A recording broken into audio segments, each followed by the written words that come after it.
I'm so excited. And I know that you guys are going to say, yeah, Kira, why another retro collection? Why? Well, it's a Disney afternoon collection. It has DuckTales. Ooh. And it has Bandale Rescue Rangers. Oh, that's so cool. Stickers, love stickers. You see, this is when I know that I am actually the people that they are marketing these type of games to. Love it. Chip and Dale Rescue Rangers. Scratch Church. That's so cool. And TaleSpin here. Oh, the Goof Troop. Yes. This is so cute. DuckTales, originally released September 1989. Chip and Dale Rescue Rangers, originally released June 1990. Yep. Love that. I don't know what this one is. But we're not taking this one out of here. No, we ain't doing that. And yeah, as I was saying, I know that there's another retro collection, but this one has meaning. This one has home flavor. And sometimes that's the only thing that you can ask for after a long day of work or after a lot of issues, So it's just have to rely on what's good, what's familiar, what's amazing. And oh my god, look at that art. That's gorgeous. Let's check the game out.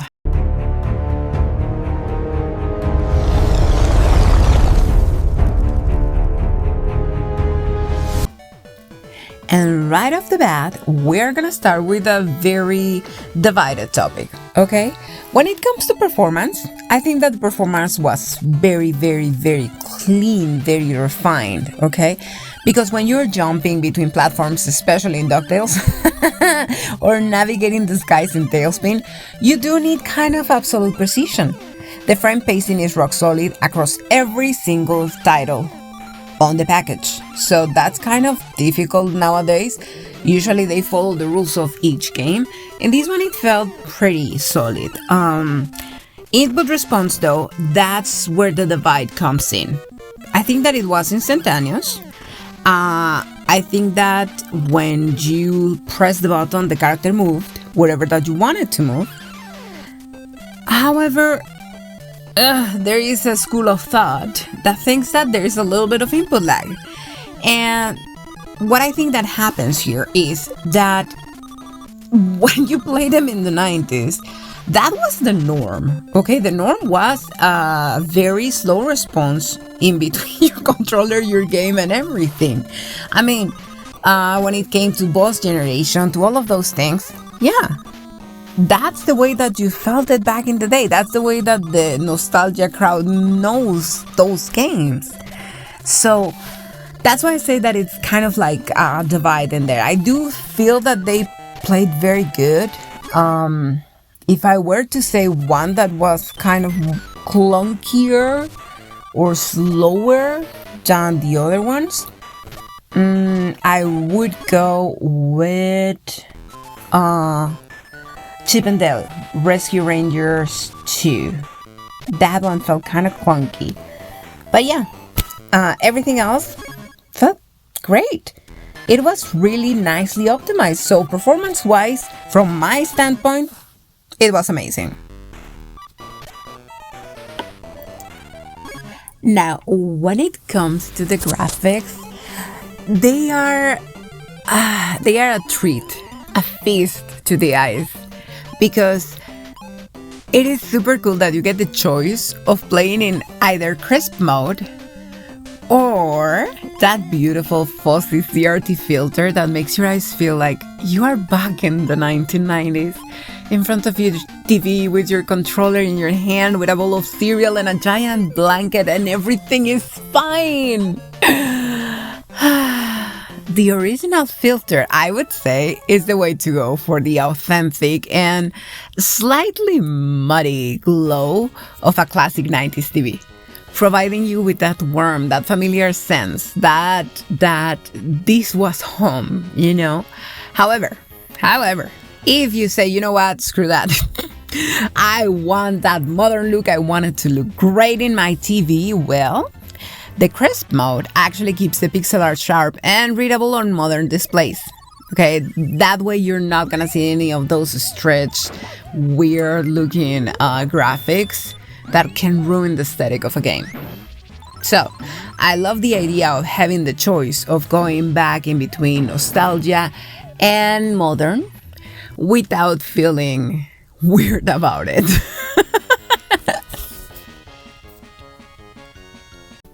Now, I double dog dare you to play this game, and as soon as you can see the color, not even the games on the screen, as soon as you see the cover of the game, you're gonna start going like you're gonna start humming DuckTales. You're gonna start chip chip chip chip band jail, rescue rangers. You're gonna give it your flavor. You're gonna make that music yours again. You're gonna go back and feel the same comfort that you felt the first time that you played them, the first time that you watched them, and all of that memories are gonna be coming flooding back. And you're gonna appreciate that the audio in here is so clean. It doesn't get to the point where it can be annoying. It doesn't sound like a broken jukebox from the 90s now. It is actually very crisp. I think that they did a great job by cleaning up the audio. So, yeah, I really kind of love it. As I said, it brings you back. Each game, I remember it clearly, vividly, and some of them can revive some very difficult levels and trauma associated with those levels. So, we remember how our first controller was actually with DuckTales. And I'm very ashamed to say that it wasn't even the original DuckTales like it is now. It was the remaster edition, the one that is slightly less harsh. But anyways, what I meant to say is that the music in the game is gonna transform you. It's gonna bring you back. It's gonna bring all those memories. And if not, it's actually definitely gonna create some new memories for you. And we have to understand and realize that these aren't just games. They represent the reason our generation has such high standards when it comes to platformers today. This is why we actually ask for Metroidvania style games.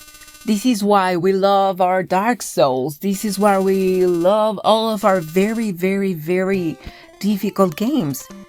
And Capcom knew exactly how to make us feel smart enough for finding a secret wall or getting that secret code or finally defeating that boss.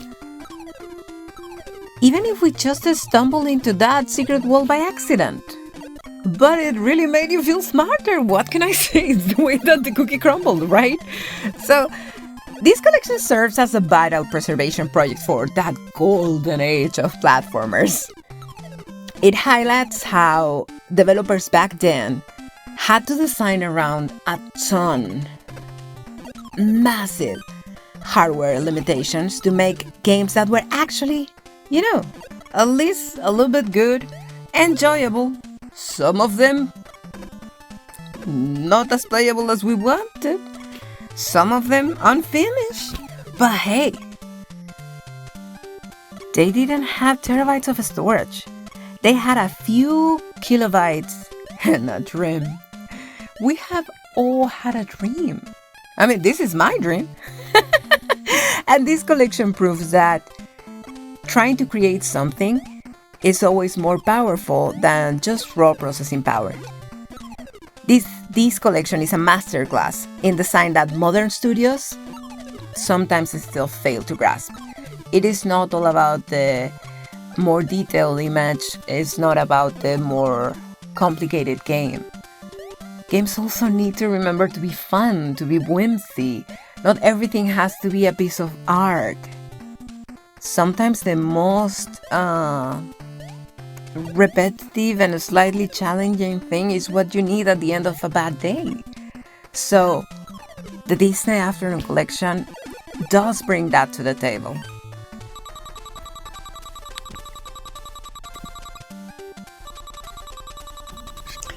Well, Now let's talk a little bit about what you actually are gonna get in the collection, okay?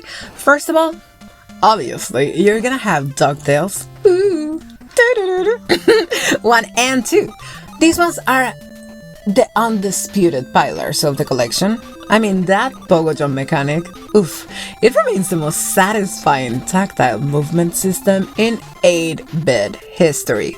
It is just pure, distilled joy. You aren't just moving, no. You are becoming one with the pogo stick. Oh, you master that pogo stick and you are gonna be in the face of an enemy and in the head of an enemy, more likely. And you're just gonna park it there, and he ain't gonna be able to do anything about it, obviously. And you're just gonna wait for the moment that the stars align, and you're gonna be able to finally land one hit. It's DuckTales at its finest, and we love it. So yeah, that's the first thing that you're gonna find there. Then you're gonna see Chip and Dale Rescue Rangers 1 and 2. And this one, yeah, this is where the ultimate friendship endurance test comes around. If you guys didn't play it with a friend back in the day or haven't played it with a friend, this is when you know this is not just a platformer, no, they are intense coordination exercises. You know how you kind of sync up with your best friend or with your partner? Yeah, that kind of thing is what you need here. The unique mechanic of picking up and throwing your partner isn't just for moving around. It's a high-stakes tactical choice. If you cannot survive this without accidentally tossing your best friend into a bottomless pit, because they didn't brought you a soda when they brought one for them, but it's an accident, sure. Are they even really? Then, and bringing all the style comes Darkwing Duck, the dark horse. If the others are kind of like a light jog, this one is a sprint through a neon-soaked alley. It is faster, way more combat heavy, and features some of the best, most intricate sprite work to ever grace the console. So that cape flick defense mechanic changes the game entirely. And also, isn't that so stylish? Like, you cannot touch me, I'm Batman. Well, no, I'm Darkwing. Bayonetta. Anyways, what was I saying? Yeah, well, that cape flick is amazing. I love it, and it forces you to master timing and position yourself rather than just holding down a jump button. So that's pretty much what changes the whole game and the whole dynamic of what we knew back then. Then you have TaleSpin. This one, well, that's a total change of pace, okay? This isn't just about jumping, no. This is about managing flight and combat simultaneously on slow-mo. It forces you to actually engage your brain, testing both your spatial awareness in a way that feels more like, is this a flight sim light or a platformer? Like, what are we playing here? You are constantly fighting the momentum of the screen and your own plane, because guess what? If you're too slow, you're gone. You gone and done, which feels incredibly rewarding once that you master the mechanics, okay? It's just, if you don't feel like it's your kind of jam for a second there, just give it a few minutes, give it a chance. I always say, just give it a chance. You may end up loving it. And then we have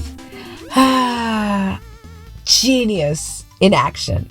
We have Goof Troop, a puzzle-solving masterpiece. Now, in here it's just, you aren't just running, you are managing inventory under pressure. You have to have the ability to use whatever object you're holding.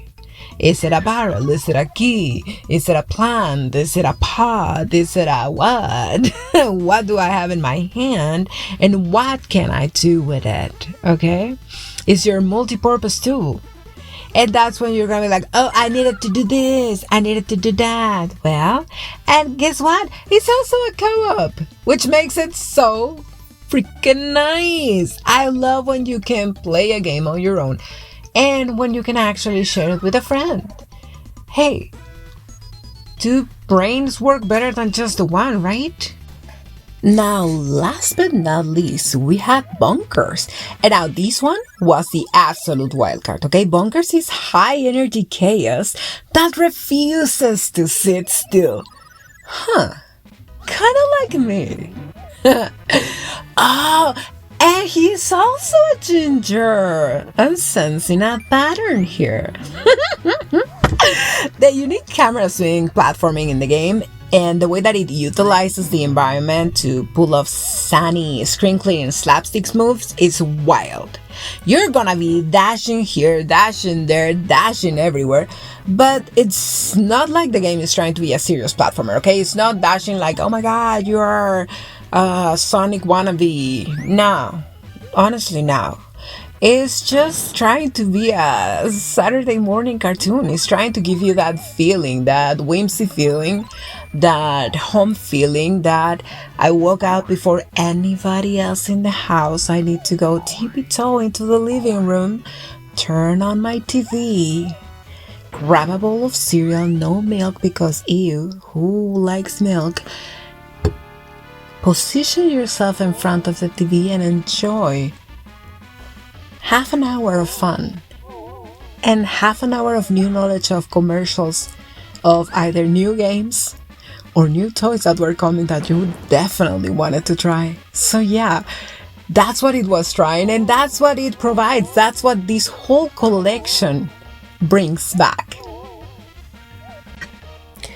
Now, if you ever lost a controller to DuckTales on the PS3 remaster version, you belong here.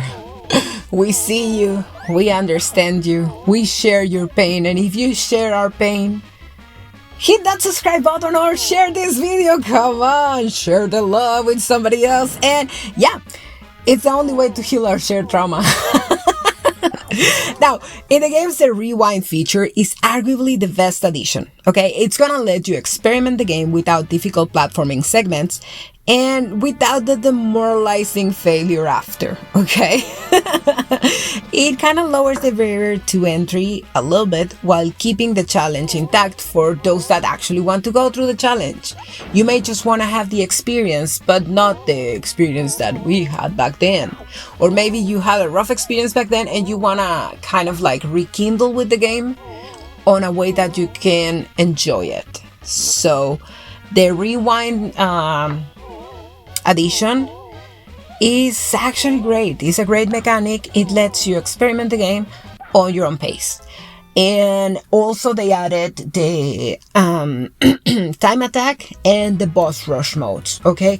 Those are perfect to unwind after a long day, or let's say that you just got into an argument with your significant other, with your kids, with your parents, okay? You go in, you go to the boss rush and let all that steam out. Create a record, you're gonna come out of that situation with an accomplishment. Ain't that fun? Now, as far as where to get it, you can get it online and it is very widely available. Basically, you can get it delivered to your door or you can go and get it to whatever that you get your video games from. It's not a limited edition or nothing like that. And yeah, it is something that I would say it is worth to have in your house. It is worth to have in your collection. And it is worth to always keep in hand for that home feeling.